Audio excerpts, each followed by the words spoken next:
अस्सलाम वालेकुम वरहमतुल्लाह। अज़ीज़ तलबा व तालिबात, जैसा कि आप तमाम जानते हैं कि kinetic theory of gases and radiation ये चैप्टर नंबर 3 हमारा शुरू है।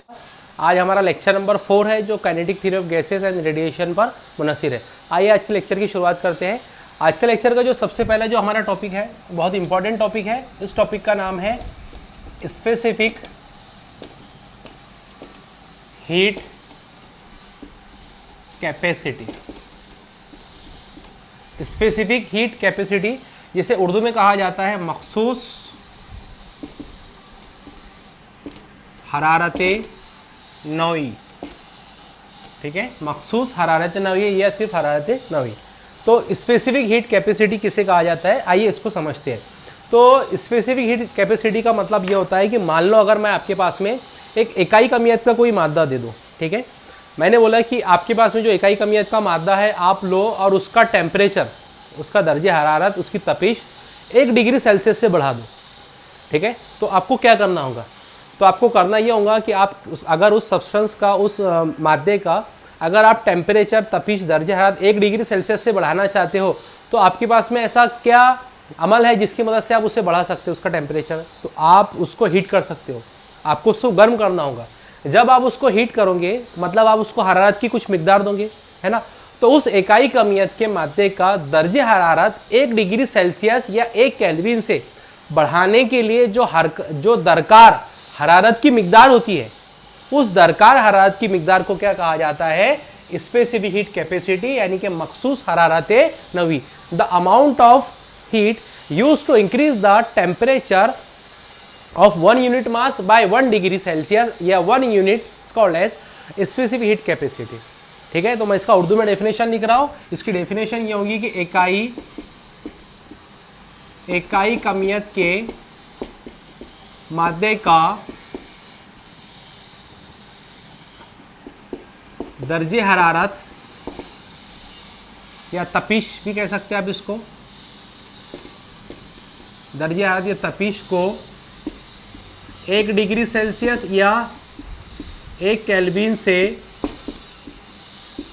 बढ़ाने के लिए दरकार हरारत की मिकदार को क्या कहा जाता है? इसे कहा जाता है मखसूस हरारते नौई, मतलब स्पेसिफिक हीट कैपेसिटी कहते हैं। ठीक है, ये इसकी डेफिनेशन हुई कि इकाई कमियत के मादे का दर्जे हरारत या तपिश 1 डिग्री सेल्सियस बढ़ाने के लिए दरकार हरारत की मिकदार को क्या कहा जाएगा? Specific heat capacity. ठीक है, जैसे अगर एग्जांपल मैं आपको दूं कि मैं आपके पास में एक गैस दूं जो आइडियल गैस है ना, और वो आइडियल गैस जो है वो 1 मोल आइडियल गैस है। मैं आपको बोलूँ कि ये 1 मोल आइडियल गैस लीजिए और इसका जो टेम्परेचर है, इसकी जो तपिश है, जो दर्जे हरारत है, उसको 1 डिग्री सेल्सियस से बढ़ाइए। तो आप क्या करोगे?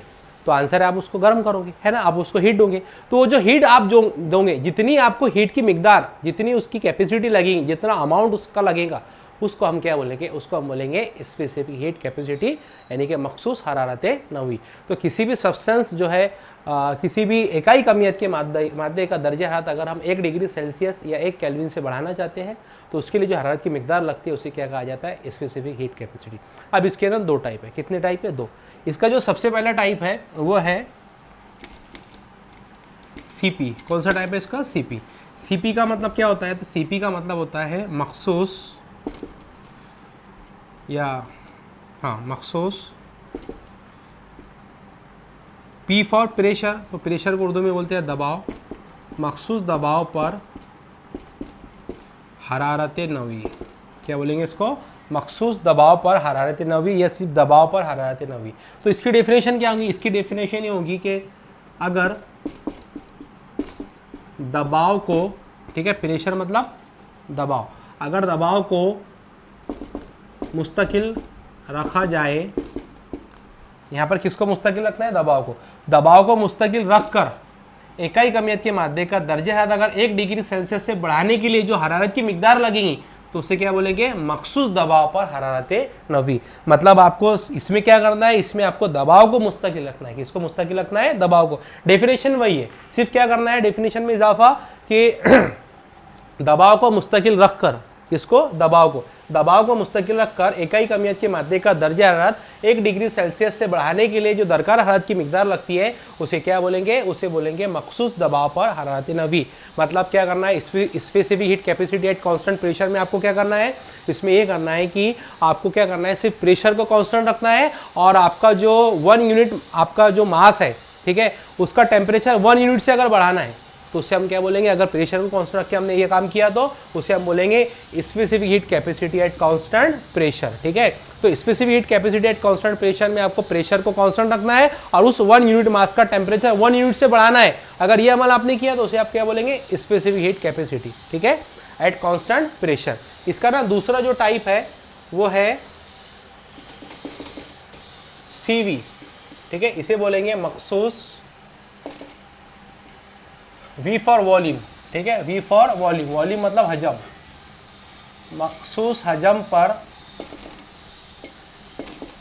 हरारत नवी। क्या होगा ये? मखसूस हजम पर हरारत नवी, ठीक है। इसका मतलब क्या होगा? इसका मतलब ये होगा कि अगर, या ऐसा लिखेंगे हम कि हजम को मुस्तकिल रखकर, हजम को मुस्तकिल रखकर, मतलब ये वाले केस में आपको किसे मुस्तकिल रखना है? हजम को। हजम को मुस्तकिल रखकर इकाई कमियत के मादे का दर्जे हरारत या तपिश को 1 डिग्री सेल्सियस या 1 केल्विन से बढ़ाने के लिए दरकार हरारत की मिकदार को क्या बोलेंगे?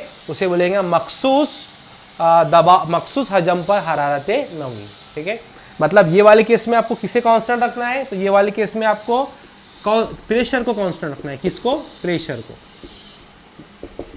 यहाँ पर प्रेशर को कांस्टेंट रखना है और यहाँ पर किसे कांस्टेंट रखना है? तो आंसर है यहाँ पर वॉल्यूम को कांस्टेंट रखना है, ठीक है। तो ये हो गए आपके पास में स्पेसिफिक हीट कैपेसिटी, मखसूस हरारत नवी के इकाई कमियत के मादे का दर्जा हरारत अगर 1 डिग्री सेल्सियस से बढ़ाना है तो उसके लिए जो हरारत की मिकदार लगेगी उसको स्पेसिफिक हीट कैपेसिटी बोलते हैं। इसके 2 टाइप है। सबसे पहला सीपी मतलब मखसूस दबाव पर हरारत नवी और दूसरा सीवी मतलब मखसूस हजम पर हरारत नवी। यहाँ पर क्या करना होगा? अगर दबाव को मुस्तकिल रखा जाए और किसी भी इकाई कमियत के मादे का दर्जा हरारत अगर 1 डिग्री सेल्सियस से बढ़ाया जाए उसके लिए जो हरारत की मिकदार लगेगी तो उसे बोलेंगे मखसूस दबाव पर हरारत नवी। और अगर हजम को मुस्तकिल रखा जाए और इकाई कमियत के मादे का दर्जा हरारत 1 डिग्री सेल्सियस से बढ़ाया जाए तो उसके लिए जो हरारत की मिकदार लगेगी तो उसे बोलेंगे मखसूस हजम पर हरारत नवी, ठीक है। तो ये होगा इसकी 2 टाइप। इसका स्नैपशॉट लीजिए। फिर हम एक बहुत इंपॉर्टेंट रिलेशन है जो जिस रिलेशन को कहा जाता है मेयर्स रिलेशन। क्या बोलते हैं उसे? मेयर्स रिलेशन, जो होता है Cp माइनस Cv। Cp और Cv को भी आप जानते हो equal to R, universal gas constant. तो Cp minus Cv equal to R बहुत इंपॉर्टेंट रिलेशन है। 3 मार्क के लिए एग्जाम में आएगा। कितने मार्क के लिए? 3 मार्क के लिए, जो मैं भी आपको करवाने वाला हूँ। ये रिलेशन करने के लिए मैं आपको बता दूं, ये जो रिलेशन है ये रिलेशन थर्मोडायनामिक्स पर डिपेंड है। ये रिलेशन आप तब तक नहीं समझ सकोगे जब तक आपको थर्मोडायनामिक्स नहीं आता है। लेकिन आपके टेक्स्ट बुक में इसे गलती नहीं बोलेंगे, उसने ना थोड़ा सा पहले दे दिया है आपको। इसमें थर्मोडायनामिक्स में जो वर्क डन होता है अगर आपको उसकी नॉलेज नहीं तो आप इस इक्वेशन को नहीं समझ सकते। उसी के साथ साथ में अगर आपको फर्स्ट लॉ ऑफ थर्मोडायनामिक्स नहीं पता तो आप इस इक्वेशन को नहीं समझ सकते। लेकिन हमें इसे समझना है, ठीक है। तो इंशाल्लाह मैं आपको अच्छे से आसान तरीके से समझा दूंगा। सिर्फ आपको 2 चीज़ों का ख्याल रखना है कि जो थर्मोडायनामिक्स में जो वर्क डन होता है DW वो बराबर होता है बच्चों PdV की। किसके? PdV, प्रेशर और चेंज इन वॉल्यूम, ठीक है। ये कैसे आता है? जब हम लोग थर्मोडायनामिक्स पढ़ेंगे इंशाल्लाह मैं आपको बता दूंगा। उसी के साथ साथ में जो फर्स्ट लॉ ऑफ थर्मोडायनामिक्स है वो क्या होता है? वो होता है dQ equal to dW plus du। क्या होता है? dQ equal to dW plus du। दर्जे हरारत है जो आप उसको हीट कर रहे हो, जो गर्म कर रहे हो, वो ये है। उसके बाद में dW आपका चेंज इन वर्क डन है और du जो है चेंज इन इंटरनल एनर्जी, ठीक है। तो ये कैसे है? ये जब हम लोग फर्स्ट लॉ ऑफ थर्मोडायनामिक्स पढ़ेंगे, जब मैं आपको एक्सप्लेन करके दूंगा। सिर्फ आपको 2 इक्वेशन याद रखनी है। सबसे पहले dW इक्वल टू PdV और दूसरा dQ equal to dW plus du। अगर आपको दो रिलेशन आते हैं तो मेयर्स फार्मूला आपके लिए बहुत आसान है। हर साल जो 11th स्टैंडर्ड का एग्जाम होता था, मैं तो बच्चों को एग्जाम में देता ही हूँ क्योंकि बहुत इंपॉर्टेंट रिलेशन आपको आना चाहिए। इस साल 12th में आया है तो मे भी पॉसिबल, मैं ऐसे मानता हूँ कि 99% इसके चांसेस है कि एग्जाम में आ जाए। लेकिन थर्मोडायनामिक्स पर डिपेंड है, थर्मोडायनामिक्स का पार्ट है। लेकिन फिर भी मैं आपको यहाँ पर करवा रहा हूँ, कोशिश करूंगा कि आसान से आसान लैंग्वेज में आपको करवा दूँ। सबसे पहले इसका आप स्नैपशॉट लीजिए, फिर हम लोग मेयर्स रिलेशन पर आते हैं।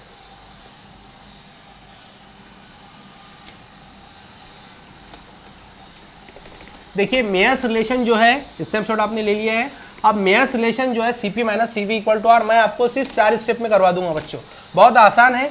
और मैं आपको 4 स्टेप्स अभी बता देता हूँ कि आपको 4 स्टेप्स में कैसे हम इसको कैलकुलेट करेंगे। बहुत ही इंपॉर्टेंट रिलेशन है, तमाम बच्चे पूरे बगौर इसका मुताला करेंगे और इसके 1-2 बार अगर आप प्रैक्टिस करोगे घर पे तो इंशाल्लाह आपको ये इसका सॉल्यूशन आ जाएगा। ठीक है, तो आइए इसकी शुरुआत करते हैं। आपको करना क्या है बच्चों, ज़रा बोर्ड पर देखो सब लोग। मान लो आपके पास में एक इस तरह का सिलेंडर है ना, ये सिलेंडर है आपके पास में। इस सिलेंडर में आपने क्या किया, दिख रहा है बराबर, थोड़ा सा मैं इसमें इंक डाल देता हूँ, 2 मिनट। हाँ चलो, मान लो आपके पास में एक बीकर है, इस तरह का एक सिलेंडर है। आपने क्या किया, इस सिलेंडर में गैस भरी, और ये जो गैस है ना, ये गैस जो है आइडियल गैस है। तो आप लोग को क्या करना है, इस सिलेंडर में लेना है 1 मोल ऑफ आइडियल गैस। क्या लेना है यहाँ पर आपको, इस कंटेनर में, इस सिलेंडर में 1 मोल ऑफ आइडियल गैस। और ये जो 1 मोल ऑफ आइडियल गैस है, उसको ना यहाँ पर एक पिस्टन लगाना है, ऐसे एक पिस्टन लगाना है।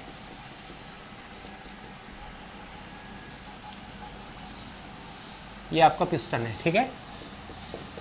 1 मोल ऑफ आइडियल गैस लिया हमने, ये आपका ऊपर से पिस्टन लगा है। बच्चों पिस्टन की खास बात ये है कि ये जो पिस्टन है, ये ना फिक्स पिस्टन है। फिक्स क्यों है, फिक्स इसलिए है क्योंकि ये, इसकी खास बात ये रहेगी इस पिस्टन के क्वेश्चन में, यानी केस फर्स्ट में, कि ये जो पिस्टन है ये मूवेबल नहीं रहेगा, मतलब ये ऊपर नीचे हरकत नहीं कर सकेगा, ये अपनी जगह पर फिक्स रहेगा। और हमको क्या करना है कि ये 1 मोल ऑफ आइडियल गैस हमने ले लिया यहाँ पर, ये पिस्टन जो हमारा फिक्स है। अगर पिस्टन फिक्स है तो यहाँ पर बच्चों एक बात ख्याल रखना है कि हम जो पहले केस में जो हम वॉल्यूम लेंगे, तो वॉल्यूम जो होगी हमारी कॉन्स्टेंट होगी। क्या होगी, वॉल्यूम कॉन्स्टेंट। पहले केस में आपको क्या करना है, इसके 2 केसेस रहेंगे। पहले केस के अंदर पिस्टन फिक्स रहेगा, वॉल्यूम कांस्टेंट रहेगा, और 1 मोल ऑफ आइडियल गैस हम लोग लेंगे। अब क्या करना है आपको, इसको ना यहाँ से हीट करना है। ये हमने इसको यहाँ से हीट करना शुरू किया ऐसे, ठीक है। हम क्या चाहते हैं कि वो जो हमारा इकाई कमियत का मादा है, उसका दर्जा हम जो 1 डिग्री सेल्सियस से बढ़ाना चाहते थे, वही काम हम यहाँ करने वाले हैं। हमने क्या किया, इसको बच्चों यहाँ से हीट करना शुरू किया। जब हम इसको यहाँ से हीट करेंगे तो हमको हीट की इक्वेशन पता है, जो थर्मोडायनेमिक्स में मैं आपको करवाऊंगा। हीट की इक्वेशन होती है कि Q इक्वल टू होता है वो NCV इंटू डेल्टा टी। क्या होता है, Q यहाँ पर हीट है, N जो है यहाँ पर जो हम मोल लेंगे वो N है, CV जो है आपके पास में कांस्टेंट वॉल्यूम है, ठीक है, स्पेसिफिक एट कांस्टेंट वॉल्यूम, और जो डेल्टा T है मतलब चेंज इन टेम्परेचर। तो हम क्या करेंगे, Q equal to NCV dt। लेकिन हम जानते हैं 1 मोल ऑफ आइडियल गैस है, मतलब N इक्वल टू कितना होगा, 1 होगा। तो Q इक्वल टू हमारे पास में क्या होगा, Q इक्वल टू हो जाएगा हमारे पास में CV इंटू डेल्टा T। लेकिन हम क्या करेंगे, हमने बोला कि 1 मोल ऑफ आइडियल गैस है, मतलब बहुत कम गैस ले रहे हैं हम, तो जाहिर सी बात है उसको बहुत कम हीट लगेंगी, मतलब हम स्मॉल अमाउंट के लिए ले रहे। तो हम क्या करते थे, हमेशा हमारा एक अमल होता था कि जब हम स्मॉल अमाउंट के लिए लेते थे तो हम इसको क्या लिखते थे, DQ मतलब स्मॉल हीट है, ठीक है। इक्वल टू ये हो जाएगा आपके पास में CV, और ये हो जाएगा डेल्टा जो हो जाएगा ये DT में कन्वर्ट हो जाएगा। तो इक्वेशन हमारे पास में आ गई, DQ equal to CV into DT। इसे हम इक्वेशन नंबर 1 बोलेंगे। कितना बोलेंगे, इक्वेशन नंबर 1 फर्स्ट। चलो, तो DQ इक्वल टू क्या आ गया आपके पास में, CV इंटू DT। अब जब हमने बच्चों इसको यहाँ से हीट किया, तो हीट करने की वजह से जो यहाँ पर गैस मौजूद है वो गर्म होगी। गर्म होने की वजह से बताइए क्या इसके वॉल्यूम में कुछ तब्दीली होगी, सॉरी हाँ, क्या इसके वॉल्यूम में कुछ तब्दीली होगी। तो आंसर है इसके वॉल्यूम में कोई तब्दीली नहीं होगी। क्यों नहीं होगी, क्योंकि जो पिस्टन है ये अपनी जगह पर फिक्स है, ये वॉल्यूम को चेंज नहीं होने देगा। मतलब ये है कि यहाँ पर वॉल्यूम तो जो है कांस्टेंट होगा। क्या यहाँ पर कुछ वर्क डन होगा, हम जानते हैं थर्मोडायनामिक्स में जो वर्क डन का फार्मूला होता है, वर्क डन इन थर्मोडायनामिक्स, ये भी हम जब थर्मोडायनामिक्स पढ़ेंगे मैं आपको बताऊंगा। वर्क डन इन थर्मोडायनेमिक्स क्या होता है, वो होता है dW equal to P into dV, है ना। ये प्रेशर है, ये चेंज इन वॉल्यूम है।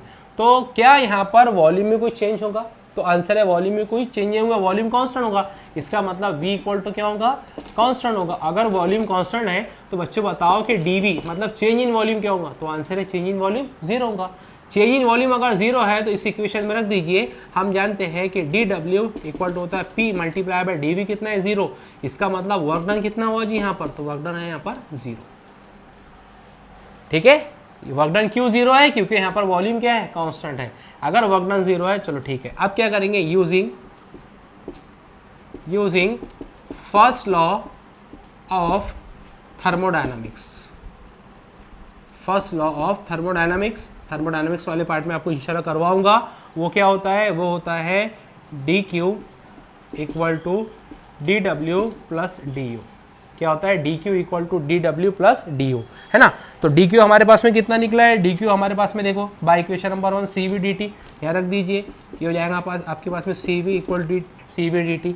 अच्छा डी डब्ल्यू कितना है, तो डी डब्ल्यू हमारे पास में 0 है। डी यू कितना है, तो डी यू तो हम निकालना ही था, चेंज इन इंटरनल एनर्जी। इसका मतलब डी यू हमारे पास में क्या निकल गया, ये निकल गया सी वी इंटू डी टी। इसको बोल दो इक्वेशन नंबर 2। देखो इक्वेशन नंबर 1 और इक्वेशन नंबर 2 हमारे पास में आ चुकी है। यहाँ तक तो हमारा एक किस्सा खत्म होता है, मतलब केस नंबर जो फर्स्ट है, ये हमारा केस फर्स्ट है, ये जो यहाँ पर कंप्लीट होता है। केस फर्स्ट में हमने क्या किया, एक गैस का कंटेनर लिया, उसमें 1 मोल ऑफ आइडियल गैस ली, वॉल्यूम को कांस्टेंट रखा, पिस्टन फिक्स है, इसको हीट किया, ये हीट की इक्वेशन है ना। उसके बाद में ये स्मॉल हीट की इक्वेशन, बाद में इसका वर्क डन निकाला, तो DWP भी होता है, वॉल्यूम कांस्टेंट है तो चेंज इन वॉल्यूम 0 होगा, यानी work done 0 using first law of thermodynamics. ये फर्स्ट लॉ ऑफ थर्मोडायनामिक्स है, तमाम वैल्यूज को रखा तो हमारे पास में इक्वेशन नंबर सेकंड आ गया। ये हो गया केस फर्स्ट। अब केस सेकंड,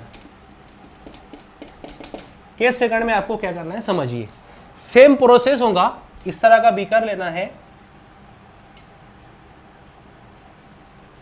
ठीक है, यही बीकर है, इसमें वही आपको 1 मोल ऑफ आइडियल गैस लेना है। यहाँ पर एक पिस्टन जो लगाना है, ये पिस्टन आपका लगा है। पहले जो पिस्टन था वो आपका फिक्स पिस्टन था, अब आपको लेना है मूवेबल। क्या लेना है, मूवेबल पिस्टन। फिक्स पिस्टन का मतलब क्या था, ये अपनी जगह से हिल नहीं सकता था, और यहाँ पर मूवेबल पिस्टन का मतलब क्या है, ये पिस्टन ऊपर नीचे हरकत कर सकता है। और यहाँ पर आपने क्या लिया, यहाँ आपने लिया 1 मोल ऑफ आइडियल गैस, ठीक है। और यहाँ पर अब आपको क्या करना है, फर्स्ट वाली केस में आपने वॉल्यूम को कांस्टेंट रखा था, अब किसे कांस्टेंट रखना है, तो आंसर है प्रेशर को कांस्टेंट रखना है, ठीक है, प्रेशर को कांस्टेंट रखना है। क्या फर्क है दोनों में, यहाँ पर प्रेशर कांस्टेंट है, यहाँ पर वॉल्यूम कांस्टेंट है, दोनों में 1 मोल ऑफ आइडियल गैस है, यहाँ पर फिक्स पिस्टन है, वहाँ पर मूवेबल पिस्टन है। अब क्या करना है, इसको यहाँ से फिर से वही काम, इसको यहाँ से हीट करना है। जब हम इसको यहाँ से हीट करेंगे तो हीट करने के लिए सबसे पहले हम हीट की इक्वेशन निकालेंगे। वी नो दैट कि डायरेक्ट स्टेप लिख रहा हूँ मैं, डी क्यू इक्वल टू होता है एन सी, अभी यहाँ पर वी नहीं लिखेंगे, क्या लिखेंगे, पी लिखेंगे, क्योंकि यहाँ पर कौन कांस्टेंट है, pressure, C P into D T. देखिए ये स्टेप मैंने डायरेक्ट लिखा हूँ, D Q equal to N, N तो अभी हम निकाल लेंगे, C P into D T. N कितना होता है, तो एन तो यहाँ पर 1 मोल ऑफ आइडियल गैस है, मतलब एन इक्वल टू 1 है, तो डी क्यू इक्वल टू हो जाएगा आपके पास में C P into D T. देखिए ये इक्वेशन और ये इक्वेशन एक जैसे है, सिर्फ किसका फर्क है, वॉल्यूम का और प्रेशर का। इक्वेशन नंबर 1 और 3 देखिए, यहाँ पर वॉल्यूम है और वहाँ पर क्या है, प्रेशर है। अच्छा अब हम निकालेंगे वर्क डन। तो जब हमने इसको हीट किया बच्चों, तो हीट करने की वजह से जाहिर सी बात अब इसका वॉल्यूम चेंज होगा। वॉल्यूम क्यों चेंज होगा, क्योंकि जो हमारा पिस्टन है मूवेबल है, वो ऊपर नीचे हरकत कर सकता है, तो यहाँ पर इसका वॉल्यूम चेंज होगा। हम इसका वर्क डन निकालेंगे, तो वर्क डन निकालेंगे हम अभी, वर्क डन इन थर्मोडायनामिक्स, ठीक है, आप समझ जाइए sir. Work done in thermodynamics वो क्या होता है, D W equal to P D V, है ना। इसको इक्वेशन नंबर 4 बोल दो।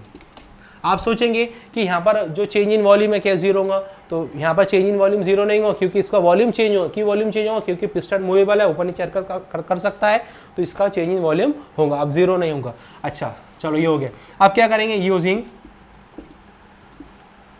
First law of thermodynamics, thermodynamics का फर्स्ट लॉ इस्तेमाल करेंगे। वो क्या बोलता है, वो बोलता है कि D Q equal to D W plus D U, है ना, D Q equal to D W plus D U. D Q कितना निकला है हमारा यहाँ पर बाय इक्वेशन नंबर 3, ये निकला है C P into D T equal to D W कितना है, डी डब्ल्यू है यहाँ पर P D V plus D U कितना निकला है, तो देखिए by equation number 2 D U हमने निकाला C V into D T, यहाँ रख दो C V into D T, है ना। ये इक्वेशन आगे सबसे इंपॉर्टेंट इक्वेशन है, इसको हम इक्वेशन नंबर 5 बोलते हैं। स्नैपशॉट निकालिए, फिर मैं आपको आगे करवाता हूँ।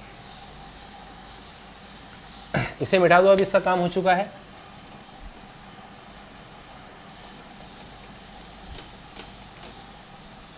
थोड़ा सा आज के लेक्चर में नॉइस आने वाली है बाहर से, कुछ वर्क शुरू है कंस्ट्रक्शन का, तो उसके लिए हम लोग माफ़ी चाहेंगे आपसे। हाँ इक्वेशन नंबर 5। अब क्या करना है, वी नो दैट, हम जानते हैं, we know that ideal gas equation P V equal to होता है एन आर टी। अगर n इक्वल टू 1 रखा जाए तो पी वी इक्वल टू क्या हो जाएगा, आर टी हो जाएगा, बराबर है। अच्छा, अब यहाँ पर दो फंक्शन है, प्रेशर वॉल्यूम, यहाँ पर प्रोडक्ट रूल लगाइए। First function as it is derivative of second, ठीक है, plus second function as it is derivative of first, okay, equal to R तो कांस्टेंट है, यूनिवर्सल गैस कांस्टेंट, इसका डेरिवेटिव लीजिए dt, ठीक है। अब देखो सेकंड वाले केस में मैंने आपको बताया था अभी कि हमने यहाँ पर किसको कांस्टेंट रखा है, तो यहाँ पर हमारा प्रेशर कांस्टेंट था। वी नो दैट कि प्रेशर जो है वो कांस्टेंट है। अगर प्रेशर कांस्टेंट है तो बच्चों क्या चेंज इन प्रेशर जीरो होगा, तो बिल्कुल जीरो होगा। पहले वाले केस में वॉल्यूम कांस्टेंट था तो चेंज इन वॉल्यूम जीरो था, यहाँ पर प्रेशर कांस्टेंट है तो चेंज इन प्रेशर जीरो है। मतलब अगर मैं यहाँ पर जीरो रखूँ तो ये पूरा ये वाला टर्म तो कैंसिल हो जाएगा, तो हमारे पास में क्या बचेगा, ये सिर्फ हमारे पास में बचेंगी P D V equal to R into D T, बराबर है। अच्छा, अब क्या करेंगे, ये इक्वेशन को उठाएंगे और इक्वेशन नंबर 5 में रखेंगे। तो अब यहाँ क्या करेंगे, इक्वेशन नंबर 5 इम्प्लाइज दैट, हम इक्वेशन नंबर 5 का इस्तेमाल कर रहे हैं।